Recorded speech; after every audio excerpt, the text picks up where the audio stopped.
Hello student, तो स्वागत है आपका स्ट्रगल स्टडी एकेडमी में। तो दोस्तों, आज के इस वीडियो लेक्चर में हम लोग देखेंगे चैप्टर 1, जिसे हम लोग वैद्युत आवेश एवं क्षेत्र कहते हैं या इलेक्ट्रिक चार्ज एंड फील्ड। और इसमें का आज का हमारा जो टॉपिक है, एक समान वैद्युत क्षेत्र में विद्युत द्विध्रुवों की स्थितिज ऊर्जा का व्यंजक। राइट। तो देखिए दोस्तों, ये भी जो है एग्जाम पॉइंट व्यू से बहुत ही मोस्ट इम्पोर्टेंट हो जाता है और इसे आप चंद मिनटों में आप समझ जाएंगे पूरा। ठीक है, और अपना नोट्स बनाते रहिएगा। ठीक है, और मैं इस तरह वीडियो डालते रहूँगा। तो चलिए देखते हैं हम लोग। सबसे पहले तो यहाँ पे बोला है एक समान वैद्युत क्षेत्र में विद्युत द्विध्रुवों की स्थितिज ऊर्जा, यानी कि आपको जो यहाँ पर हम बता दें कि जैसे कि यहाँ पे बोला है क्वेश्चन में ही कि एक समान वैद्युत क्षेत्र में, यानी कि वैद्युत क्षेत्र कैसा होना चाहिए, तो एक समान होना चाहिए। राइट। तो ये कुछ इस प्रकार होगा जैसा कि आप देख पा रहे हैं यहाँ पर। अब इसमें हम लोग क्या रखेंगे, एक विद्युत द्विध्रुव रख देंगे, है ना। तो विद्युत द्विध्रुव अब बात होता है कि कैसे रखा जाए। तो हम आपको बता दें कि इसे स्टैंडर्ड पोजीशन पे रखना है। कैसे रखना है? स्टैंडर्ड पोजीशन पे। क्यों रखना है? क्योंकि इस पर अधिकतम बल आघूर्ण लग सके, ताकि मैं जैसे कि अगर मैं इसको इस तरह भी रख सकता हूँ, इस तरह भी रख सकता हूँ, मतलब बहुत सारा स्थिति हो सकता है। लेकिन आपको क्या रखना है, इसको लंबवत रखना है। किसके? तो विद्युत क्षेत्र के लंबवत रखना है। राइट। ये आप देख सकते हैं, इस तरह रखना है, एकदम सीधा, है ना। किसके साथ? यानी कि इसके साथ 90 डिग्री का कोण बनाए। इसके साथ जो है 90 डिग्री का कोण बनाए, इस तरह। ठीक है। तो अब बात उठता है कि आप इस तरह क्यों रख रहे हैं सर? क्योंकि इस पे जो लगने वाला बल है वो अधिकतम मिलना चाहिए। और आपको पता है कि विद्युत द्विध्रुवों पर बल नहीं लगता है, क्योंकि नेट बल अगर बात करें तो शून्य हो जाता है ना। और कैसे होता है ये हमने पिछले वीडियो में आपको बता चुके हैं। ठीक। तो कुल मिलाकर ये है कि इस पर अधिकतम बल कैसे लगेगा। तो इसको जब थीटा का मान अगर 90 डिग्री हो जाए तो अधिकतम बल लगेगा। क्यों? क्योंकि यहाँ पे देखा जाए तो ये जो बल होता है ये इसको घूर्णन कराता है, दोनों तरफ बल लगता है। तो एक तो इधर साइड में लगता है और दूसरा इधर साइड में लगता है, जो कि इस तरह घूमता है। देखिए, आप इसको देख सकते हैं ना, ये ऊपर वाला सिरा इधर साइड में घूम रहा है, तो ये नीचे वाला इधर साइड में। तो यानी कहीं ना कहीं इस पर बल तो इसको इस डायरेक्शन में घुमा रहा है, तो नीचे वाले को इधर के डायरेक्शन में घुमा रहा होगा, है ना।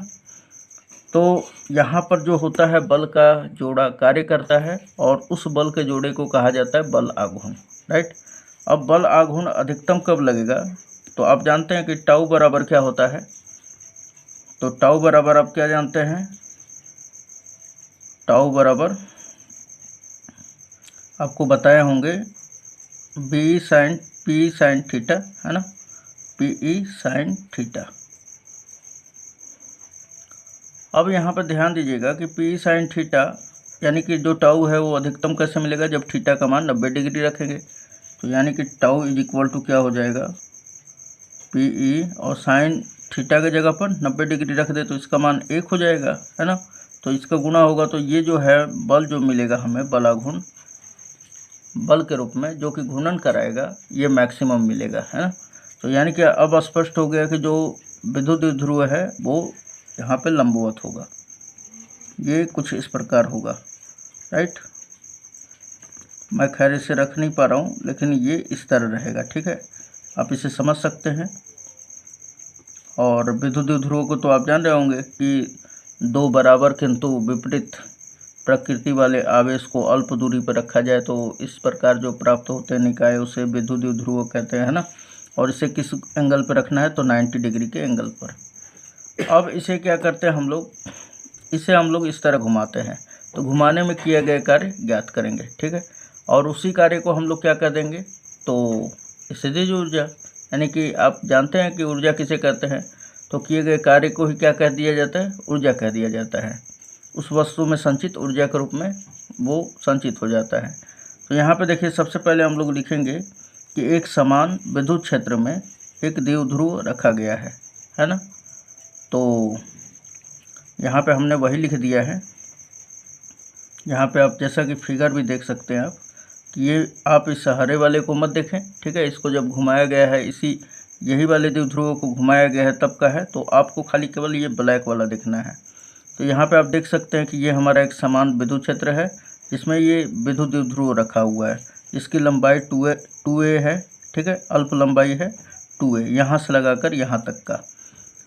तो हमने वही लिखा है कि माना एक समान विद्युत क्षेत्र ई वेक्टर में एक विद्युत द्विध्रुव रखा गया है। तो ये हमारा विद्युत द्विध्रुव है, एक समान विद्युत क्षेत्र में रखा गया है।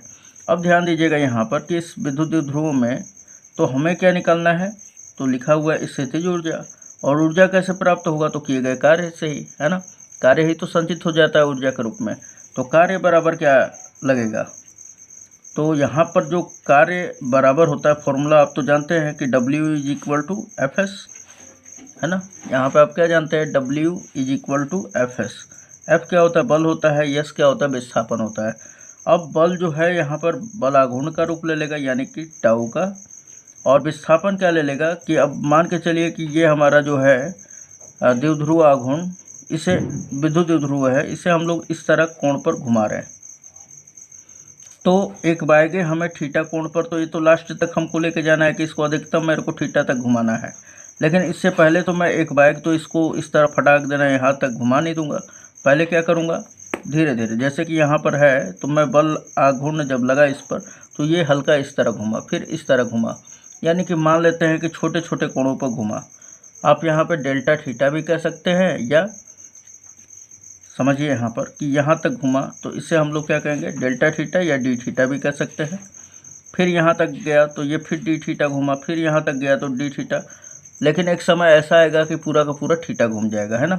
तो हमें पहले अल्प कार्य ज्ञात करना है, यानी छोटा छोटा कार्य ज्ञात करना है कि हमने छोटा छोटा कार्य कितना किया। तो सबसे पहले यहाँ पर जो कोणीय विस्थापन, जो विस्थापन है वो कोणीय विस्थापन के रूप में हो जाएगा, क्योंकि आप जानते हैं कि कार्य बराबर क्या होता है कि उस वस्तु पर लगाया गया बल, अगर किसी वस्तु पर बल लगाया जाए, अगर वो वस्तु विस्थापित हो जाए तो हम कहते हैं कि कार्य किया गया, फिजिक्स के लैंग्वेज में, है ना। लेकिन यहाँ पर क्या है कि यहाँ पर जब बल लगेगा तो बल जो है बल आघूर्ण के रूप में है, तो यानी कि जो ये है ये इस तरह घूमेगा, न कि ये हट जाएगा, है ना। तो यहाँ पर ये इस तरह हो रहा है, तो यहाँ पे आपका विस्थापन के रूप में कोणीय विस्थापन होगा, यानी कोण का विस्थापन होगा, है ना। तो कहने का मतलब कुल मिलाकर ये है कि आप कार्य बराबर क्या यूज करेंगे, तो कार्य को तो W से ही सूचित करेंगे हम लोग। अब हमें छोटा कार्य निकालना है तो इससे हम लोग D आगे लगा देते हैं, और कार्य बराबर क्या हो जाता है, बल गुणे विस्थापन। तो बल के जगह पे बल आघूर्ण और विस्थापन के जगह पर कोणीय विस्थापन अर्थात डी थीटा। तो सबसे पहले हम बता दें आपको कि इसको घुमाने में हमें तो बल आघूर्ण की ज़रूरत पड़ेगा, और वो बल आघूर्ण क्या होता है, तो पी साइन थीटा। यहाँ पे हमने वही लिखा है। तब विद्युत द्विध्रुवों पर लगने वाला बल आघूर्ण, यहाँ पे आप देख सकते हैं हमने लिखा है, तब विद्युत द्विध्रुवों पर लगने वाला बल आघूर्ण क्या हो जाएगा, टाउ बराबर पी साइन थीटा। इसे समीकरण नंबर 1 मान लेंगे, राइट। अब देखिए आगे क्या करते हैं हम लोग, तो अब कार्य ज्ञात करना है। ये अब हमारा बल आघूर्ण तो ज्ञात हो गया, अब हमें क्या ज्ञात करना है, छोटा छोटा कार्य, यानी कि इस वाले जो ये हरा रंग का आप देख रहे हैं विद्युत द्विध्रुव, यही वाला विद्युत द्विध्रुव है। इसे धीरे धीरे पहले घिसकाएंगे यहाँ से, है ना, थोड़ा थोड़ा घुमाएंगे, तो घुमाने पर डी थीटा, फिर डी थीटा, फिर डी थीटा, फिर एक समय आएगा तो थीटा बन जाएगा पूरा कोण। तो हम लोग क्या करते हैं, पहले अल्प विस्थापन करते हैं इसमें, कोणीय विस्थापन। तो यहाँ पे हमने वही लिखा है कि अब अल्प कार्य के लिए द्विध्रुवों को डी थीटा कोण पर, डी थीटा कोण से घुमाने पर, है ना, यानी कि अब क्या करना है आपको कि अल्प कार्य निकालना है। तो अल्प कार्य को डी डब्ल्यू से सूचित करेंगे, लेकिन यहाँ पे हमने लिख दिया है कार्य बराबर, और जब द्विध्रुवों को घुमाएंगे डी थीटा कोण से, तो यहाँ पे बल आघूर्ण जो लगेगा वो, तो यहाँ पे कार्य बराबर लिख लीजिएगा फॉर्मूला, कार्य बराबर बल आघूर्ण गुणे कोणीय विस्थापन। क्योंकि द्विध्रुव है और ये तो फटाक देना इधर तो हो नहीं जाएगा, है ना, क्योंकि इस पर क्या कार्य कर रहा है, जोड़ा के रूप में बल आघूर्ण कार्य कर रहा है, यानी बलों का युग्म कार्य कर रहा है।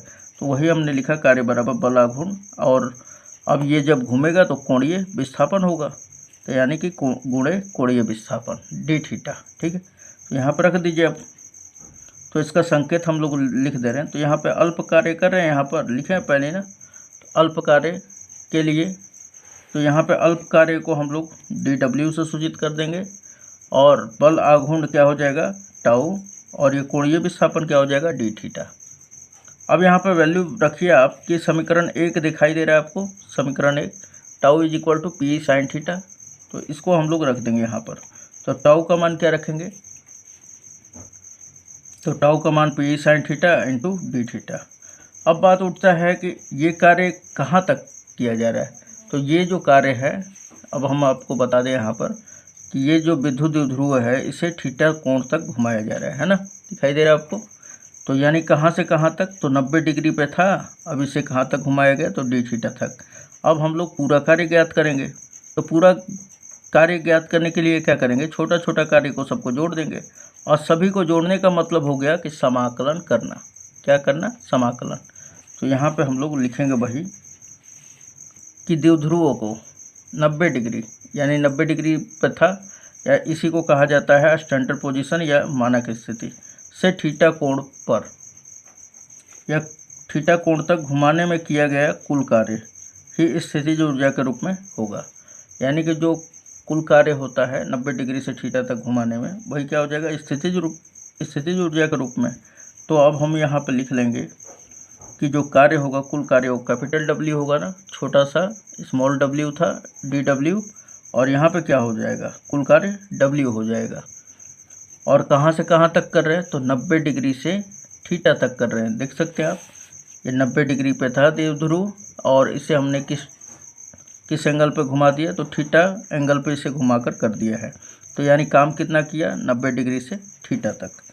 तो यहाँ पे हमने वही लिख दिया है कि 90 डिग्री से थीटा लिमिट लगा दिया, और किन कार्यों को जोड़ रहे हैं, छोटे छोटे कार्यों को ना। तो छोटा कार्य क्या है, डी डब्ल्यू, तो यहाँ पर लिख देंगे डी डब्ल्यू। और यही जो किया गया कार्य होता है यही स्थितिज ऊर्जा के रूप में संचित हो जाता है।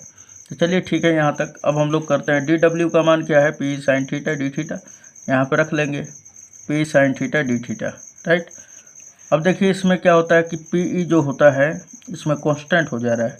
किसके अकॉर्डिंग हम लोग समाकलन कर रहे हैं, तो थीटा के अकॉर्डिंग। तो ये पी ई जो होगा कांस्टेंट का काम करेगा, और कांस्टेंट मतलब अचर जो होता है बाहर हो जाता है, यानी पी ई जो है बाहर हो जाएगा।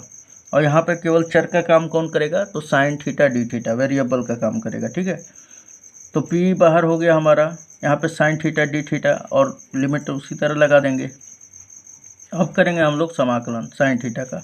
तो साइन थीटा का समाकलन क्या होता है, माइनस का कॉस थीटा, ये तो आप जानते ही होंगे। तो यहाँ पे हमने लिख दिया u बराबर, अब हम लिखते जा रहे हैं, ठीक है। तो ये पी लिख दिया हमने, साइन थीटा का समाकलन माइनस का कॉस थीटा, कहाँ से, तो 90 डिग्री से लगाकर थीटा तक। अब देखिए लिमिट अप्लाई करना होता है, तो अपर लिमिट होता है, यानी यहाँ पे हम क्या करेंगे, थीटा की जगह पर क्या लिख देंगे, ये माइनस को थोड़ा सा बाहर कर लेते हैं, बाहर कर लिया हमने। ये थीटा पहले हम लोग रख देंगे, तो ये हमने माइनस बाहर निकाल दिया दोस्तों, ठीक है। तो ये माइनस बाहर हो गया। अब लिमिट अप्लाई कर दीजिए, तो ये अपर लिमिट रख दिया हमने, ये रखा यहाँ पर थीटा, फिर माइनस करते हैं तो माइनस हो गया, फिर लोअर लिमिट, ये अपर लिमिट कहलाता है, ये लोअर लिमिट कहलाता है ना। तो आप यहाँ पे थीटा की जगह पे पहले अपर लिमिट रखोगे, फिर उसके बाद माइनस करके लोअर लिमिट, तो ये हमने रख दिया। अब देखिए ये सिंपली उसी तरह रख देंगे, माइनस पी रख दिया, यहाँ पे कॉस थीटा, तो कॉस थीटा कॉस 90 डिग्री का मान 0 हो जाता है। अब 0 को कॉस थीटा में से घटाते तो ख़त्म कहानी, क्या बच जाएगा हमारा, u बराबर माइनस पी कॉस थीटा। और ये जो यहाँ पे लास्ट में आपको लिखना पड़ेगा इसका एसआई मात्रक, जो ऊर्जा का एसआई मात्रक होता है क्या होता है, जूल। तो यहाँ पे आप हिंदी में भी लिख सकते हैं, और यह ही स्थितिज ऊर्जा का व्यंजक हो जाता है। अब देखिए यहाँ पर विशेष स्थितियाँ भी आ जाती है कि भाई आपका थीटा का क्या मान रखेंगे कि उस पर हम लोगों का स्थितिज ऊर्जा जो है अधिकतम प्राप्त हो, है ना, कि स्थितिज ऊर्जा का मान अधिकतम मिले। तो यहाँ पे हम लोग लिखेंगे स्पेशल केसेज, है ना, जिसमें केस नंबर फर्स्ट है, यदि थीटा का मान 0 डिग्री हो। यानी कहने का मतलब है कि मान लीजिए कि आप इसको थोड़ा सा भी घुमाई नहीं कर रहे हैं, इसी तरह रहने दे रहे हैं, है ना, तब फिर क्या होगा, तो होगा क्या, वही यहाँ पर रख दीजिए आप माइनस पी और कॉस 0 डिग्री। कॉस 0 डिग्री का मान 1 होता है, तो ये मिल जाएगा जो आपका स्थितिज ऊर्जा का मान होगा वो सबसे मिनिमम होगा, यानी कम होगा, ठीक है। कब, जब आप द्विध्रुवों को एक समान चुंबकीय क्षेत्र विद्युत क्षेत्र में नहीं घुमाएंगे, तो यानी कि इसी तरह खाली केवल मानक स्थिति पर रहने देते हैं तब, है ना। तो ये हमारा क्या मिल गया, यू मिनिमम, यानी कि स्थितिज ऊर्जा मिनिमम होगा यानी न्यूनतम होगा, और कितना होगा तो माइनस पी, अर्थात द्विध्रुव जो होगा अस्थायी संतुलन में होता है। ठीक है। अब यदि थीटा बराबर 90 डिग्री हो, मान लीजिए कि आप इस तरह घुमा रहे हैं, इस तरह रखा हुआ है और इसे आप घुमाकर इस तरह पूरा ला दे रहे हैं, है ना। तो यहाँ पर रख लीजिए आप थीटा का मान 90 डिग्री। तो जब थीटा का मान 90 डिग्री रख रहे हैं तो u बराबर क्या हो जाएगा, माइनस पी और कॉस 90 डिग्री। और कॉस 90 डिग्री का मान क्या होता है, 0। 0 में इन सभी का गुणा कर देंगे तो क्या मिलेगा, इससे जो ऊर्जा 0 मिलेगा। ठीक है, चलिए यहाँ तक हुआ। अब अधिकतम कैसे मिलेगा, तो जब आप थीटा का मान 180 डिग्री लेते हैं तब। तो यहाँ पर रख दीजिए minus P cos 180 degree. Cos 180 degree का मान माइनस का 1 होता है, माइनस, ये माइनस क्या हो जाएगा प्लस, यानी कि आपका जो स्थितिज ऊर्जा होगा वो मैक्सिमम मिलेगा, अर्थात द्विध्रुव अस्थायी संतुलन में होगा, यानी इसमें कोई संतुलन अस्थायी नहीं होगा। तो उम्मीद है दोस्तों ये वीडियो लेक्चर आपको समझ में ज़रूर आया होगा। अगर समझ में आता है तो इस वीडियो को लाइक कीजिए, अपने दोस्तों में शेयर कीजिए। मिलते हैं नेक्स्ट वीडियो में, धन्यवाद। यदि वीडियो पसंद आया हो तो चैनल को लाइक और बेल आइकन को और कमेंट करके